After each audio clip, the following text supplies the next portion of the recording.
Hello, everyone. Welcome to IndyGo's public meeting regarding our proposed fare policy update. We have just opened our Zoom doors and are giving folks a few minutes to get logged on and get logged in before we get started with this very important information. So thank you for being here, and sit tight and we'll get started in about another minute or so.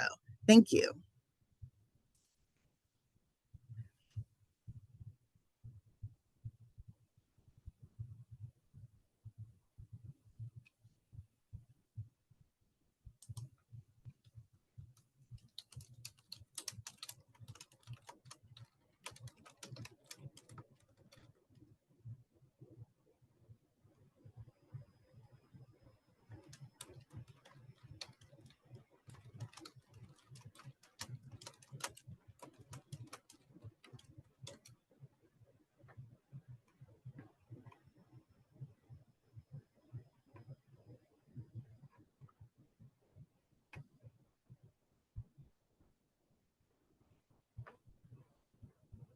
Hello. Hello, everybody. We'll go ahead and get started, and more people, I'm sure, will come into the Zoom room as they get logged on.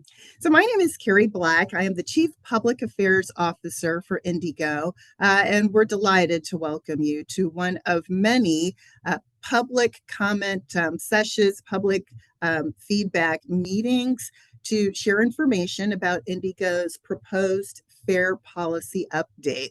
Our board of directors and our leadership team is very interested to share information and make sure our riders and our stakeholders understand the importance of this update and understand the reasons behind the decisions that are being made. And we're also here to listen to your questions and concerns and provide answers. So, as I mentioned, this is one of many opportunities that we are offering the public, both virtually and in person, throughout our county, throughout the county, to be able to hear this information and give feedback. So before we get started, I would like to introduce you to our leadership team that is on the call today. So first, we have our President and CEO, Jennifer Pierce. We have our Chief Operations Officer, Aaron Vogel. We have our Chief Government Affairs Officer, Cam Radford. Our Chief Development Officer, Brooke Thomas. Our Chief Financial Officer, Bart Brown. And then we have several other supporting team members, including Ari Castle, who heads up our social media, and Jordan Patterson, who's our special programs manager, who are working in the background to make sure that everything flows smoothly. A few ground rules or housekeeping items before we get started.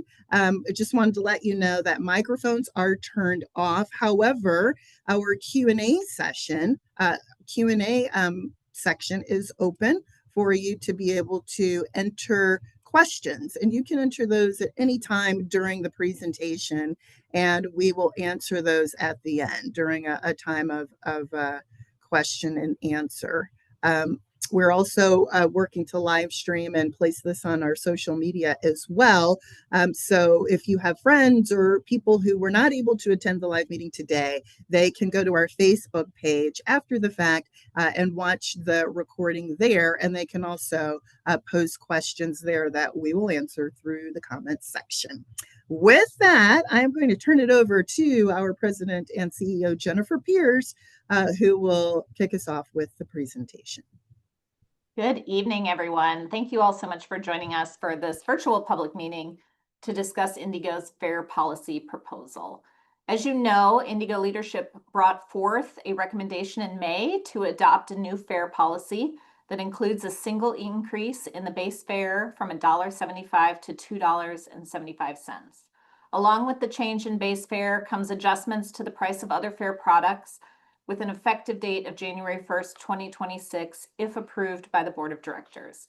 Additionally, we are proposing to eliminate certain paper passes. This is a result of a year-long process of reviewing and analyzing our current fare policy that was put in place in 2019. Jordan, if you can go to the next page, please. First of all, we wanted to start by noting that we have not adjusted our fixed route base fare since 2009. The effects of inflation over these past 16 years have eroded the value of the fare revenue that we do receive, at the same time that our operating expenses have increased considerably. Operating expense increases have come from a number of sources, including changes to our collective bargaining agreement, costs of materials and labor on our capital projects, and increased fuel and vehicle prices. In fact, our operating expenses per vehicle revenue hour have increased nearly 60% since 2013. The amount that we spend to operate one vehicle for 1 hour in service, which is what we call our operating expense per vehicle revenue hour. So the amount we spend to operate one vehicle for 1 hour in service on our local fixed routes has gone from $105 an hour to $180 an hour in this period. Given the impact of inflation, as of August of 2024, the purchasing power of our base fare is 67% of what it was when it was last raised in 2009. To say that another way, to achieve the same purchasing power of that $1.75 that we received in January 2009 when we last increased fares, today's fare would need to be $2.61. Go to the next slide. You all may be aware that not everyone who rides IndyGo pays the full fare today. The list on the left shows the groups of riders who we offer half fare rides to based on federal requirements. Anyone who's 65 years and older that has a Medicare card rides for half fare, and anyone with a disability who has applied for and been determined eligible also pays half fare. On the right is a list of other groups of riders who receive some sort of fare discount on their trips today. Veterans, for example, ride free through a policy that we adopted in 2018. We have more than 10,500 eligible veterans with these cards today. But free or half fare rides for an individual doesn't necessarily mean no revenue to the agency. Some free fares are covered by third-party payers. As an example, in the students category, we have an existing policy that youth 18 and under ride at the half fare rate with a valid ID. We cover that cost. But there's an additional group of students under this category who ride at no direct cost to them or their families because they're enrolled at a school that pays us a program participation fee. We have approximately 2,000 students that benefit from this program from various high schools here in Indianapolis. We receive some revenue from them, but not the full $1.75 per student. We also have schools that buy passes in bulk to have on hand to give students at a discounted rate. Another example is the government employees who have the opportunity to purchase passes in bulk from us at a discounted rate. Pass types vary, but we have entities such as the City of Indianapolis and the Indiana Department of Childhood Services that in 2024 purchased well over 15,000. So the point being that even with the $1.75 rate, not everybody is paying that full fare. And we also wanted to note that the current policy proposal does not recommend any changes to these programs. Next slide. So I mentioned that in 2019 we had a new fare policy. That was something that was adopted in concert with the bus rapid transit line opening, the red line opening. At that time, when we adopted that 2019 fare policy, we also created a benefit whereby all riders can ride their way to free fares. So just so that everybody is aware of this benefit, riders can sign up for MyKey either by downloading a smartphone app and adding a credit card to that app, or by obtaining a MyKey card at a ticket vending machine at the Carson Transit Center or through our online retail site. The MyKey card can also be loaded using cash at the Carson Transit Center or ticket vending machines, or it can be loaded by a credit card through the app. When our riders are using MyKey, they can load money at their convenience and carry as much balance as they want. and they tap their cards at validators on the BRT platforms or on the local route buses to pay for trips on IndyGo. The system then calculates each tap and stops charging them once they've met their daily and or weekly maximum fare amount. This practice is known as fare capping and was implemented in 2019. We view it as a more equitable approach to fare payment. Riders no longer have to pay for the total cost of a paper period pass up front. They simply ride the bus as they otherwise would and are no longer charged once they hit the cap for a given day or transit week. Right now, under the current fare policy, the daily fare cap is $4 and the weekly fare cap is $15.75, which means that for my key users, they can ride as many times as they want in a day and never pay more than $4, and they can ride as many times as they want in a week and never pay more than $15.75.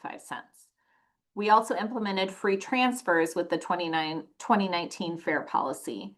People using MyKey are able to transfer buses for free within 2 hours of when their first fare was purchased.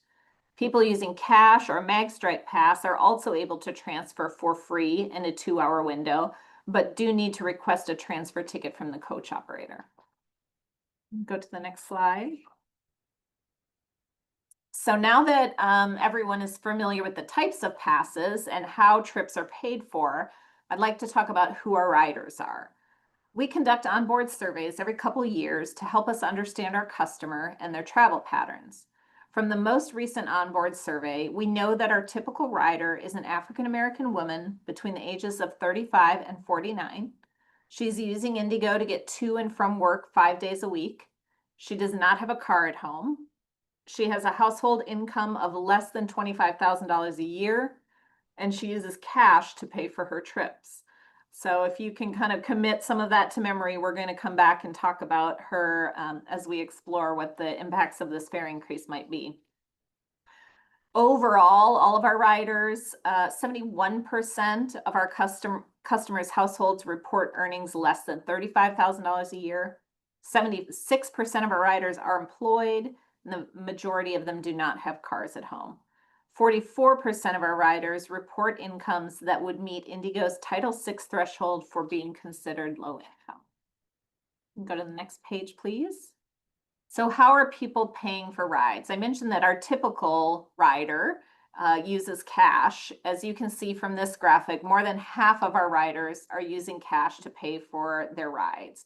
This is the most expensive way to pay for the most expensive way for an individual to use our service. Riders who use cash are not able to take advantage of the fare capping that I mentioned a couple slides ago, and they're therefore paying for every trip they take. They may remember to take advantage of the free transfers by asking for a transfer ticket from the operator, but otherwise they are paying for every trip. Right now, approximately 21% of our riders are using MyKey, so only 21% are taking advantage of that fare capping. The majority of them are using a tap card instead of the app, and 16% are using a 31-day pass. Go to the next slide, Jordan. So if you think back to that typical rider that I walked through with you, remember she uses a bus to get to and from work 5 days a week, and she uses cash to pay for her trip. So I'm going to walk through her experience today and what it costs her. Again, a trip is currently $1.75. We know she pays for her trips through this table shows how she pays for her trips through a typical week. And in this scenario, we're imagining that it requires 2 buses for her to get to work and back, and that she knows to make use of our policy that allows free transfers between buses. The green star on this table shows where she's taken a free transfer and is therefore getting a free trip. So on Monday, she spends $1.75 to get to work in the morning. She gets that free transfer to get onto her second bus to actually get to work. And then on the way home, she takes 2 buses to get home also. She pays $1.75, gets a free transfer. So in all, she has spent $3.50 for that day's travel. She does the same thing on Wednesday. On Tuesday, Thursday, and Friday, she does the same thing, but adds in a leisure trip along there. And then on Saturday and Sunday, she makes 1 round trip leisure trip both of those days. So total, I think it adds up to 27 trips altogether. she ends up paying $29.75 in total, which, because of those free transfers, averages out to less than $1.75 per trip. It averages out to be $1.10 per trip. So if you can remember that, that is what she would be paying today, and we're going to talk about what she would be paying in the future. But first, let me lay out what our proposal is. So the policy proposal that we presented to our board of directors last month, and that we're asking you to provide feedback on tonight and over the next 2 months, is highlighted here. Up to now, we've been talking about the cost of a single trip on IndyGo as being $1.75, and that we share, and then we share that transfers are free within a 2-hour window of that purchase. Since that gets a little bit complicated, we've tried to simplify the language in here to describe all of that as simply just 2-hour unlimited fare. They mean the exact same thing. The fare product hasn't changed, but we hope that this will be just a little bit simpler to understand. So in both cases, you're able to ride as many buses as you want or need to within a 2-hour time period, as long as you have that transfer ticket from the operator or you're using MyKey. So just want to make sure that everybody understood that. So looking at that 2-hour unlimited, we know it's $1.75 right now, meaning that trip to your destination using as many buses as necessary within that 2-hour window would cost $1.75 today, and our proposal is that in the future, beginning January 1st, that same trip would cost $2.75. The cost for 1 day of rides, whether through a 1-day pass or through a MyKey fare capping, would go from $4 today to $6 in the future. And the maximum amount for a week would go from $15.75 currently, which is what it is currently, to $24.75 under this proposal. So for those who qualify for half fare rides, and we went over that a couple slides ago, who qualifies for the half fare rides, the resulting half fare cost for each of the categories under this proposal is shown in that last column. So a half fare for 2-hour unlimited would be $1.35, up from 85 cents. Half fare for the day would go from $2 to $3, and half fare for a week would go from $7.65 to $12.15 maximum for a week. Additionally, excuse me, we have eliminated the $2 fee to acquire a MyKey tap card. Those cards are now free. Next slide. Thank you. The current proposal also includes the retirement of several passes. If approved as written, the 10-trip, 31-day S-Pass and Summer Youth Pass, the magnetic stripe passes for these will no longer be sold to the public as of July 1st, 2026. Then 1 year later, on July 1st, 2027, those passes plus the 7-day pass would no longer be accepted. Again, that is a 7-day, 10-trip, 31-day S-Pass and Summer Youth Pass that would not be accepted after July 1st, 2027 under this proposal. The MagStripe paper pass system is expensive for IndyGo to administer and is not compatible with the MyKey system. MagStripe paper passes also undermine our ability to monitor or enforce off-board fare collection on the BRT. Any discounts that riders currently receive by using these passes can be maintained by using the MyKey mobile app or tap card instead. Next slide. So let's go back to our typical rider who rides to and from work 5 days a week and think about how she would be impacted by this fare proposal. While we know that a dollar increase all at once feels very impactful, we want to be sure that you all know about the relief that is already in place for our frequent riders. As you may recall, our typical rider pays cash to ride, which we said is the most expensive way to use our service. So let's take a look at a scenario where our typical rider converts to a MyKey tap card. We have found through our onboard surveys that 95% of riders who use cash do have access to an alternate means of payment. So if our typical rider is in that category, she may sign up for the MyKey app and link her credit or debit card to it. If that is not an option, she can visit a ticket vending machine or the service desk at the transit center to load her tap card using cash. So, assuming she does one of those things, she can then take exactly the same number of trips as she did under the original scenario, to and from work 5 days a week, with an extra leisure trip on Tuesday, Thursday, and Friday, and one round trip leisure trip each on Saturday and Sunday. You will see here the green boxes are where she hits the maximum daily amount on Tuesday and Thursday, and where she hits the maximum weekly amount on Friday. So on Tuesday, she's taking the same trips as she did before, but because she's transferred to MyKey and take advantage of the fare capping, her last trip of the day is 50 cents instead of $2.75. And because she's hit that daily cap of $6. And on Thursday, her last trip of the day similarly is only 50 cents. On Friday morning, she has hit the weekly cap. And so that first trip of the day is only $1.75. And all the rest of Friday, Saturday, and Sunday, she's riding for free. In fact, we are here in this version, we are comparing exactly how many trips she took before using cash, the exact same number of trips here under the new $2.75 fare. But she could ride as many times as she wanted, Saturday, Sunday, Friday, a dozen trips a day, and it would all be free because she's hit that weekly fare cap. What we want to point out here is that even with that rate increase of $1, more of our riders could actually end up paying less to ride transit than they do today. The average cost of her trip under this scenario has gone from $1.10 under the existing scenario to now 92 cents.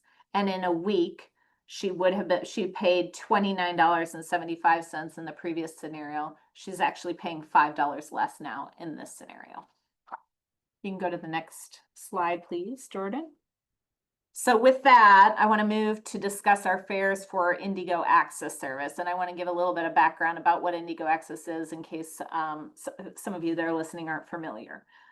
For those of you who are not familiar, IndyGo Access is a reservation-based shared ride service for those who meet criteria established by the U.S. Department of Transportation under the Americans with Disabilities Act. Persons wishing to use IndyGo Access must apply for eligibility. Federal regulation requires that transit agencies provide this service within 3/4 of a mile of its fixed routes. So any of our existing numbered routes, if you were to draw a 3/4 mile border around those, that is what we call our ADA area. Any IndyGo Access trip that starts and ends within that boundary is considered to be in the ADA area. Easy for me to say. IndyGo has chosen to operate this service beyond what is required by federal regulation and provides trips through all of Marion County 7 days a week and within the same hours as local service. Trips that begin and or end further than that 3/4 mile radius from a fixed route are then considered to be in the premium area. And that's the second line on this table. IndyGo Access fares were set by the board of directors in a separate policy to relate to the base fare for fixed route service. So within the ADA area, IndyGo Access trips per our policy are 2 times the base fare, and trips that start and or end in the premium areas, the cost is 4 times the base fare. So you can see here where they currently pay $3.50 in the ADA area, which is 2 times $1.75. Under the proposed scenario, 2 times the base fare becomes $5.50. The premium area goes from $7 to $11. And then we also offer a same-day service in the premium area that will go from $10 to $15. You can go to the next slide. So when we talked through our fixed route system, we had a typical rider, you remember, that we could point to be able to understand the impacts of this fare proposal. We don't really have a typical rider for IndyGo Access, so we can't compare the impact of this increase in exactly the same way that we did for our fixed route service. But we do know that IndyGo Access is used quite a bit differently than our fixed route service.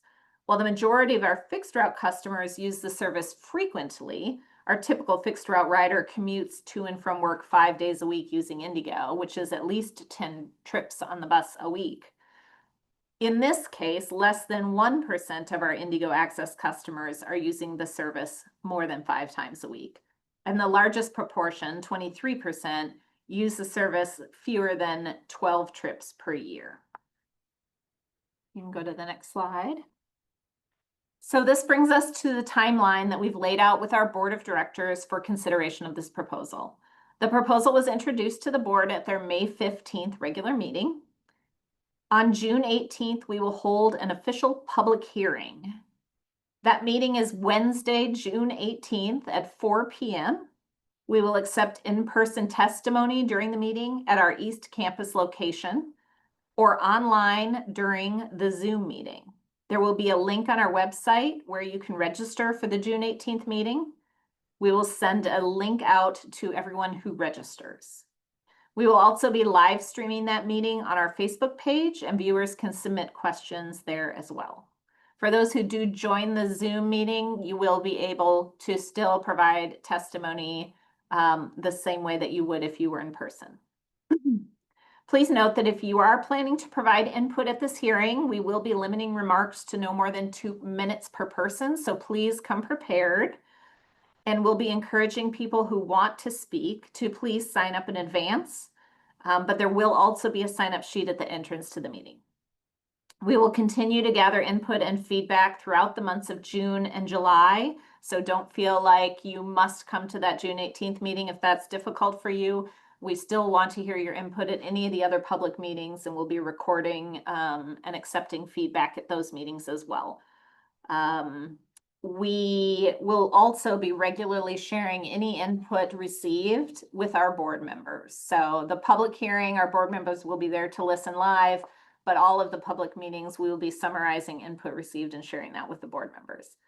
Board members will then vote on the proposal at their regularly scheduled meeting on Thursday, August 21st at 4 p.m.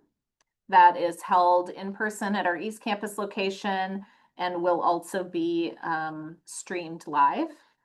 And if approved by the board, the proposed fare increase will go into effect on January 1st, 2026, and passes would be retired in 2 phases as described earlier in this presentation in July 2026 and July 2027. One more thing to add, although we've got the public hearing June 18th and many public meetings, please note that the August 21st meeting, we will not be accepting public comment at that meeting. Next slide, please. So I want to thank you for your time and attention this evening and for being part of this very important conversation. I hope you all know that we strive every day to deliver safe, reliable, and accessible transit service. And while we know there's always room for improvement, we hope that you also see the progress we're making and our deep commitment to this community. We understand that a fare increase is not easy, especially for those who rely on transit the most. Yeah, thanks, Jordan. You can leave that one up. But this step is essential. Oh, the previous one. Sorry. But this step is essential, thank you, to sustaining the service that you count on and to supporting the people and systems that keep it running. We very much want to hear from you tonight at the upcoming public hearing on June 18th or at any of these in-person meetings that we've scheduled across the city. Your input matters. It will be shared with our board of directors, and it will be thoughtfully considered as we move forward. With that, I will open it up to questions. All right. Thank you so much, Jennifer. We appreciate that thorough review of helping people to understand where we started and why we're here, and just the thought process behind it all. We do have several questions. I want to remind you, in order to streamline communications, we did turn off microphones. However, you can type your questions into the Q&A function and we will read those aloud live here, and Jennifer and our leadership team will answer them for you. So with that, let's jump in. So the first question, with the Blue Line adding a BRT option from the airport to downtown, have there been discussions on how to drive passengers and travelers to use IndyGo when visiting, especially if coming for a convention or some other reason that would not necessarily mean that they need a car to get to their destination? So this person's asking something like a customer service kiosk where weekly passes could be purchased, signage with info, specifically directing travelers on how to use MyKey. So I'll jump in on that. Absolutely. So we have already started discussions with the airport and with Visit Indy on how we can make our signage and our presence much more intuitive at the airport, increase our footprint a little bit, and likewise, also having more of a presence at downtown hotels to help drive them to not only to use the Blue Line once it launches, but also easy ways that they can patch into MyKey and be able to easily pay their fare and ride IndyGo while they're in town and not have to spend money renting a car or using a rideshare service. So hopefully that answers your question there. All right. Did anybody have anything to add on that? Hey, Carrie, it's Bart. Sure. Yeah, our intent, and we're going to work very hard at doing this. We are going to allow what's called open payments, and that will enable folks just to tap their credit card or debit card and just bypass MyKey. If you're only here for a weekend, that's probably the best way to do it. And we believe we will have this hopefully in place sometime next year. Thank you so much for adding that, Bart. Appreciate it. Anybody else have anything to add before I move on to the next question? All right. So the next question, is there any data available showing who is using a physical card, who is using MyKey, and who is using a paper pass purchased on board? So I'm thinking they're asking about the tap card, the MyKey app, and who's purchasing a pass on board. Aaron, I saw you come online. Yeah, I'll Come take up. this question. I think it's a good question. We definitely track our data as to our users that have physical cards versus paper cards. In fact, the physical cards, which Carrie mentioned, is primarily the MyKey card and the electronic fare system. And it's about a 50-50 split right now currently. And as Jenny mentioned, a lot of our purchases for passes are through partnerships, such as veteran fares, student passes, and those passes are in partnership with IndyGo, and we promote those physical passes to leverage those benefits. So all of those types of partnerships come with the actual physical card that someone would use. And in terms of paper, the other 50% of the passes we sell are paper passes. And that's why it's so critical and important to move forward with this fare policy proposal, is that we are starting to eliminate some of the paper passes, like the 7, 10, and 31-day passes, so we can get more and more people on the physical pass system. In terms of papers passes purchased on board the bus, we track holistically what we're selling in terms of paper passes, not so to speak from what stops, what buses, and what routes, but more holistically. So hopefully that was helpful in terms of the breakdown of the data from physical passes versus paper passes. But in short, it's about 50-50 split. Thank you. Appreciate that clarification and that insight, Aaron. Anybody have, if somebody has a hand raised, okay, looks like we're good to go. All right, next question. Okay, how do we sign up in advance for the 18th, and can people submit written statements to the board, and how is that done? So we will have a link up on our website in the next couple of days where you can sign up in advance to speak at the meeting on the 18th. There will also be a link for those who want to register and tune in virtually. In terms of submitting a written statement, you can do that now. If you go to our website, indigo.net, there will be a pop-up that comes up as soon as you log on that will direct you, once you click on it, to our value of transit microsite. And that takes you directly to the page that explains all of the things that Jenny just walked you through and more. And there is a box there that will allow you to click and submit your feedback and questions electronically. And we do monitor that, and we are collecting all of the feedback and actually sharing that with the board weekly. But once everything's over, we'll compile a complete file that the board will receive and have an opportunity to review again in its entirety before their vote on August the 21st. All right. Next question. So this is a question about IndyGo Access. Is Saturday, Sunday on IndyGo Access outside the ADA still $10 per ride? And when you say trip, are you talking about both ways or one way? And if someone wants to speak in person at the meeting, can they let that be known? I did just address that. So there will be a link to sign up on our website. You can check back in the next couple of days where you will be able to sign up to speak. Yes. Thank you, Carrie. That answers that. I will jump into the other questions and just kind of work backwards on this one. In terms of discussion for this presentation, and when we talk about trips, it is a one-way trip specifically that we're referring to, both with paratransit ridership and fixed route ridership. And the first question regarding is Saturday and Sunday on the IndyGo Access, with IndyGo Access considered outside of the ADA, still $10 per ride. This fare policy proposal does not change any dynamics to the ADA or beyond the ADA boundaries and fare structure, if you will. And this question is really about eligibility of ADA and what's outside of the ADA area. So Jenny mentioned anything within 3/4 of a quarter mile of our fixed route system is considered ADA required service area. Anything outside of that is beyond the ADA. In addition to that, our ADA service area also mimics and mirrors the fixed route service times.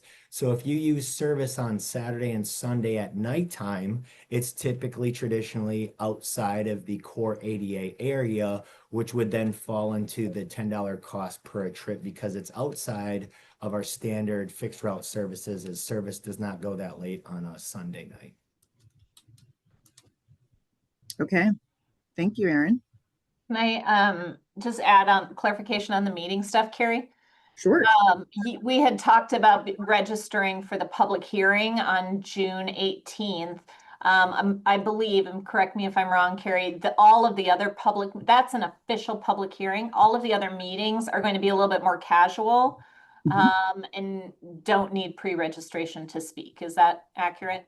That's correct. Yes. So the rest of the meetings are in person and you can just show up. So they take place at noon and at 6. And while we're talking about those, I can go ahead really quickly and explain the format of those meetings. So each meeting, so these are not necessarily open house style meetings. So for people who are still wanting to understand the policy and gain information, there will be a formal presentation, a slide deck, just like what Jennifer just walked through at the start of each meeting. And then we'll have breakout stations where attendees can go to different stations. We'll have teammates posted at each one, and they can ask questions and get them answered. So we do encourage people to arrive at the start time of noon or 6 when possible. But if not, there will still be people there that can walk you through the slide deck after the presentation.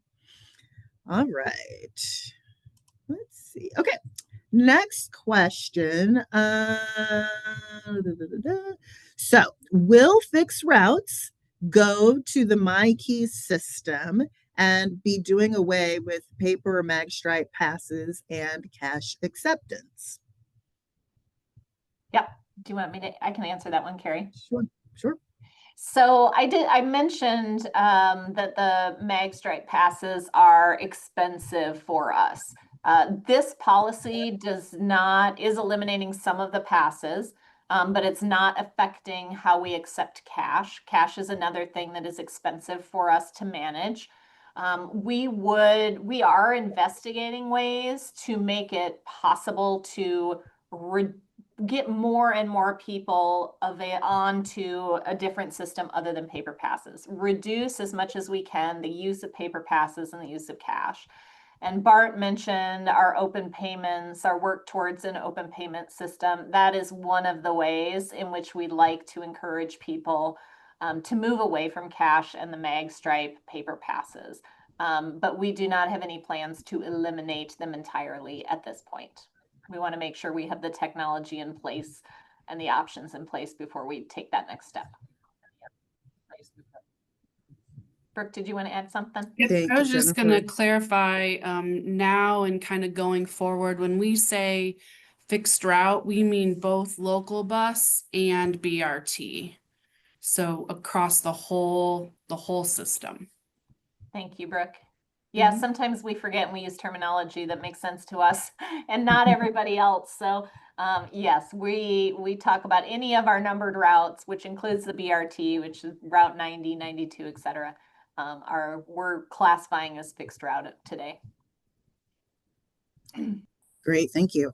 There is another question about our fare payment system and our technology. So this person says, I noticed that most riders still use cash. So how can IndyGo work on making sure technology is always working on the buses?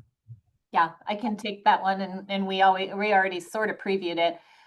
So we absolutely recognize that our fare equipment has some limitations.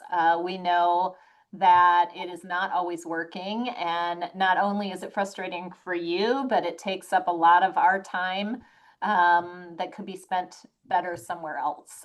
Some of it is at its end of its useful life, and we have a contract that's expiring at the end of this year. So we are working really hard to identify a solution. We've got a new system identified that we think is going to be a tremendous improvement. It replaces the validators, it replaces the software. We would still be branded MyKey, but there would be a much more intuitive, simple to use software behind it. And it would include that open payment that Bart talked about, where you could just take a credit card and tap to pay. Or use your Google Pay or Apple Pay.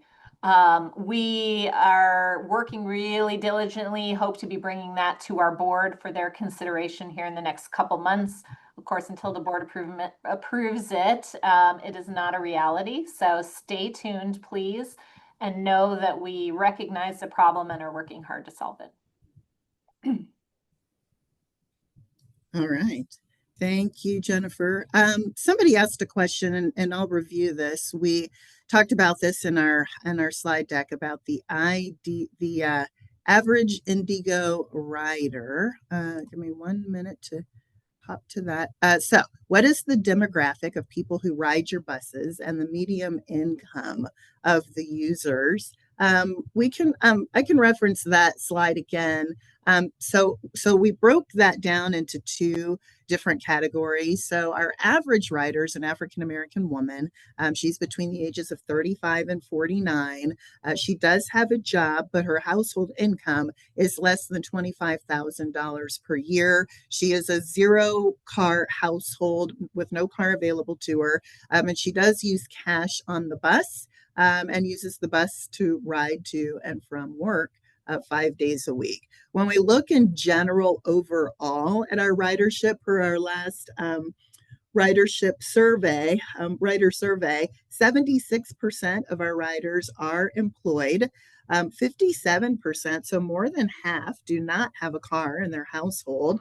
About 3/4 of our riders have a household earning of less than $35,000 per year, and 44% report incomes that meet our low income threshold. So that, I think, gives a good snapshot of the demographic of our riders and the median income of the users as well. All right, someone said, if someone wanted to use a MyKey card, would you have to obtain it from the transit center?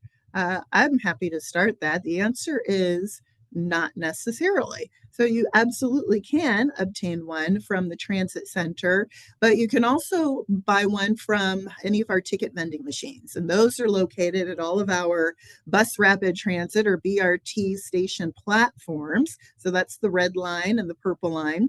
And we also have ticket vending machines in the lobby of our transit center and also out at the red line and purple line bays where you can board and exit those buses. But if you don't want to use the TVM and would prefer to have a person assist, then you can go to our retail desk at the CTC and get help there in terms of purchasing a MyKey card. Also important to note that you can use a credit card to buy a MyKey card, but you can also use cash and feed that into the TVM or hand that to our retail desk clerk to buy a card and to load your card throughout the duration of your use.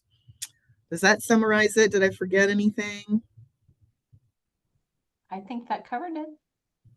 Okay.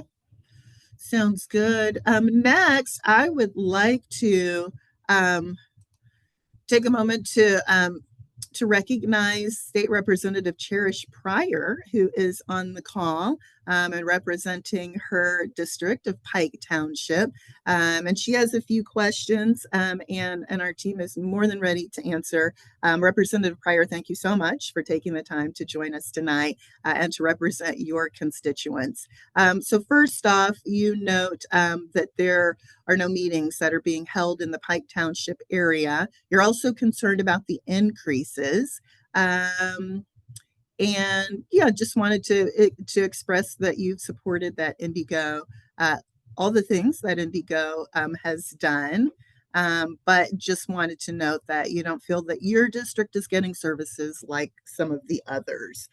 So I'm going to open it up. I think I'll start off with Brooke to talk a little bit about to address some of your questions. First, let me talk. I would like to address the question about the meetings held in the various areas. So it was our goal to try and hold meetings in each of the quadrants of the county and the quadrants of our service area, knowing that we couldn't necessarily get to every single neighborhood. So while you see the list of public meetings that Jenny showed, we also have the virtual option.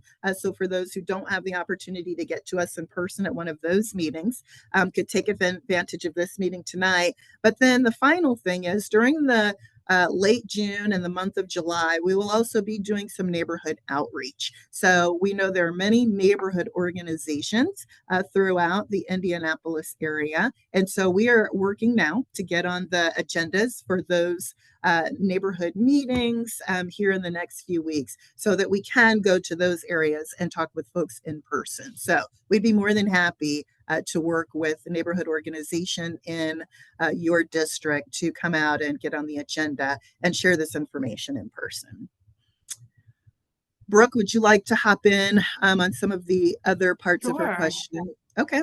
Yeah, I never want to miss an opportunity to talk about the future service plan. Thank you, Representative Pryor, for asking. This is really important to IndyGo. You know, your district has some of our, best performing, most constant, stable routes, like to the Park 100 area and the St. Vincent Hospital area.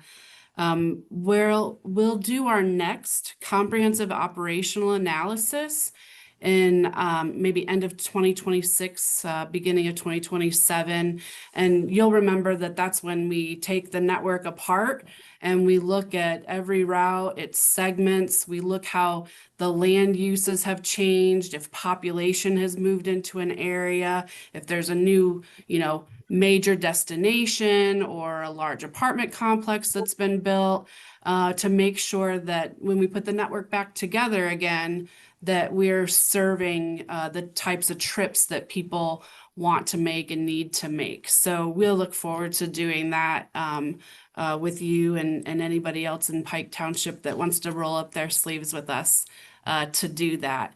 But again, that'll be kind of end of 2026, 2027, where we'll take another look maybe even there's the potential for a future BRT route that nobody's thought of yet. Thank you for that, Brooke.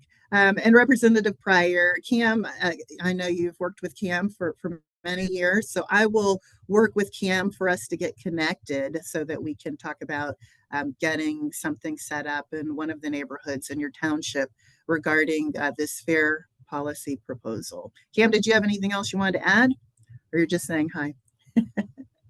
Just saying hello to one of my favorite state representatives. Awesome. Thanks again, Representative Pryor. We appreciate you joining us and your concern for your district and for your questions tonight. We'll be in touch. All right, our next question. Are you required to link a MyKey card to the MyKey app? Can a Visa gift card be used to fund MyKey? I'm in a is that so? Yes, I believe so. If it's oh, so I'm trying to come back on camera. I believe so. If it's like if it behaves like a typical credit card or debit card, yes. Okay. Excellent. All right.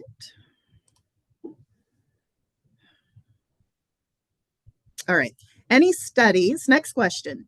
Any studies being done to show what other bus systems are doing in terms of fare increases? We have talked about this. Jennifer, do you want to jump in? Or Yeah, we have looked at comparable systems to ours, and we know that in general, they are between $2 and $3 right now.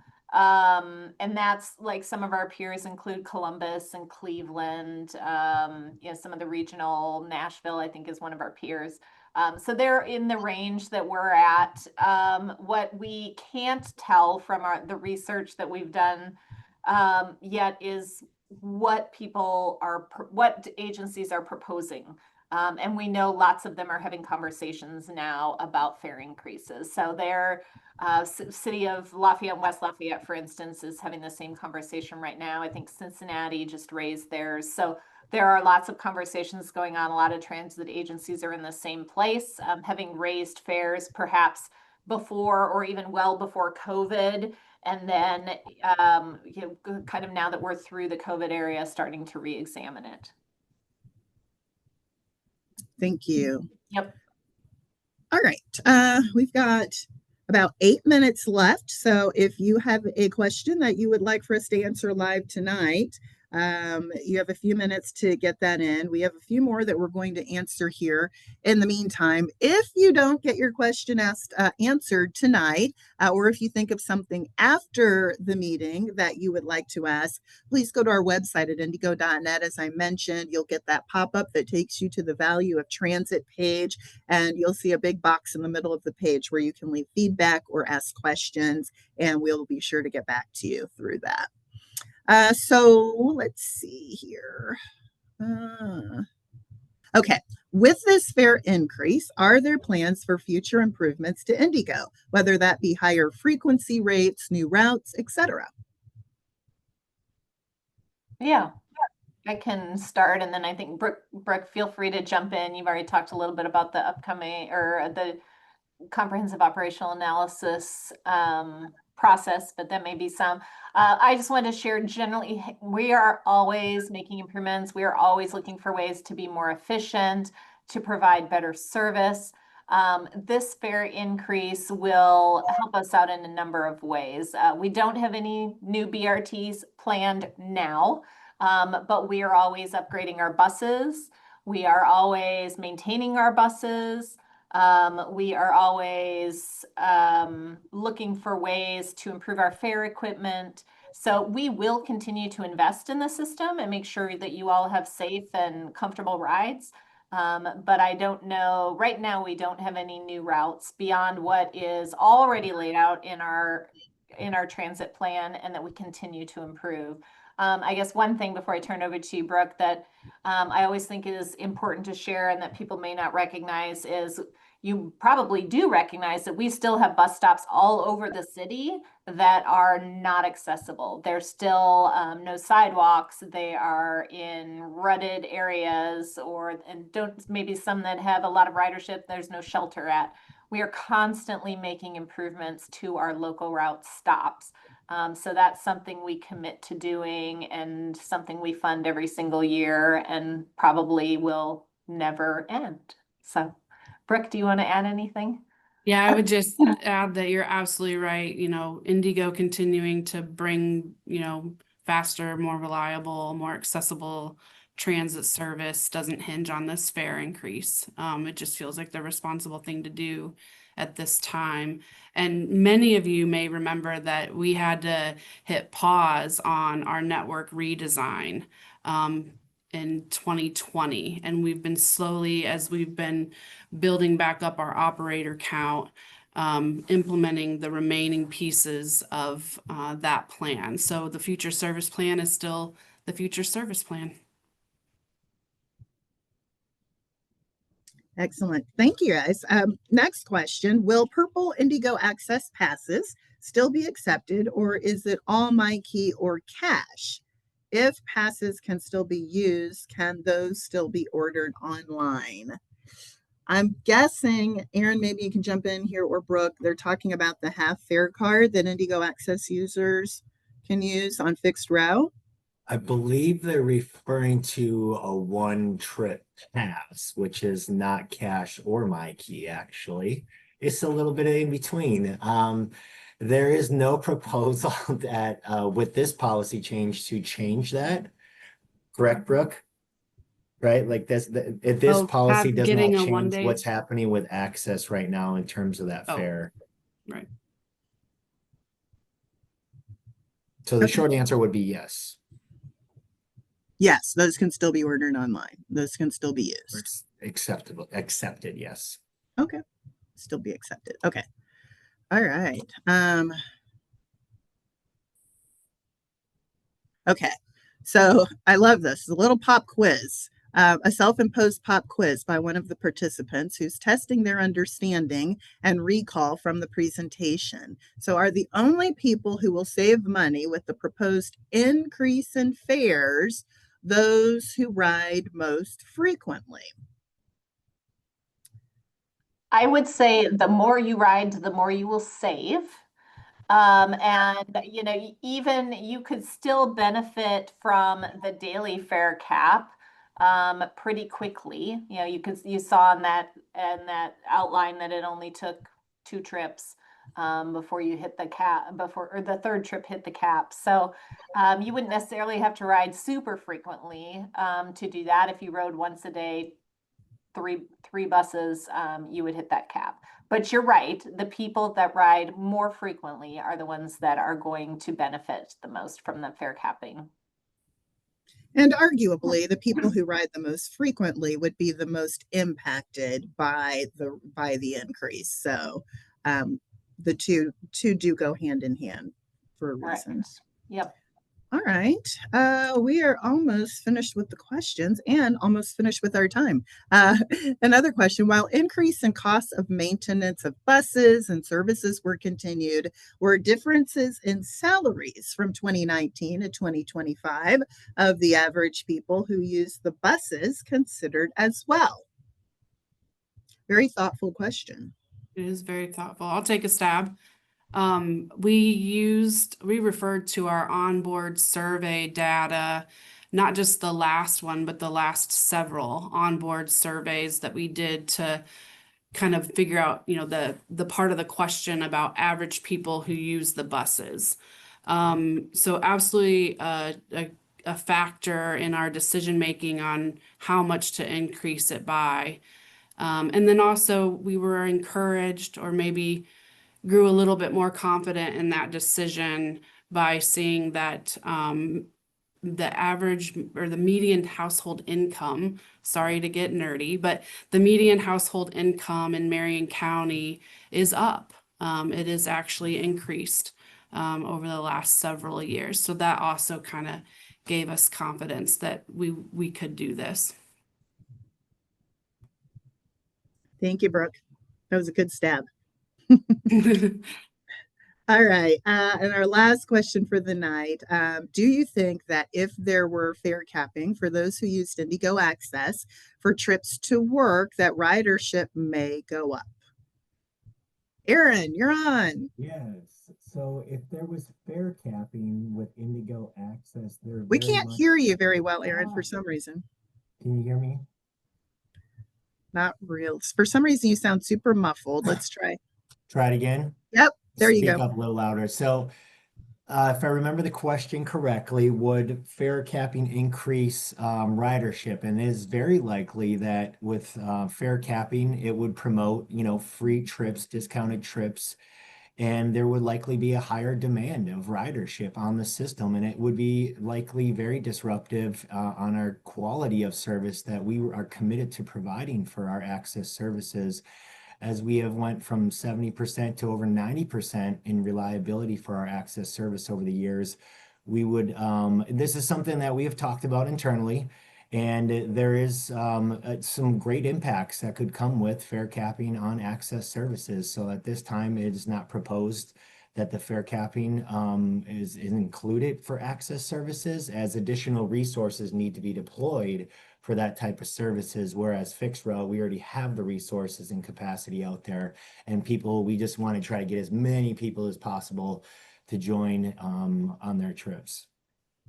So the short answer would be yes. All right. Thank you, Aaron. Thank you to all of our leadership team for taking the time tonight to be on the call. As I stated at the beginning of this meeting, your feedback is very important to our leadership team, to our IndyGo board of directors, and that's why we're having numerous meetings, both virtual and in person, to make sure that our riders and stakeholders understand the aspects of what we're proposing and get a chance to share their thoughts, their concerns, their questions. So we appreciate you taking the time to join us tonight. Our next public meeting will take place this Thursday. That is June the 5th. That's going to be at Cafe. So that's over here on the far east side off of 38th Street and Post Road. We will have 2 in-person meetings, one starting at noon, and then our second one starting at 6 o'clock. And then again, for a complete list of all of our public meetings and our public hearing coming up on June the 18th, where you will be able to address the board, go to our website at indigo.net. Thank you all for joining us this evening, and have a good night.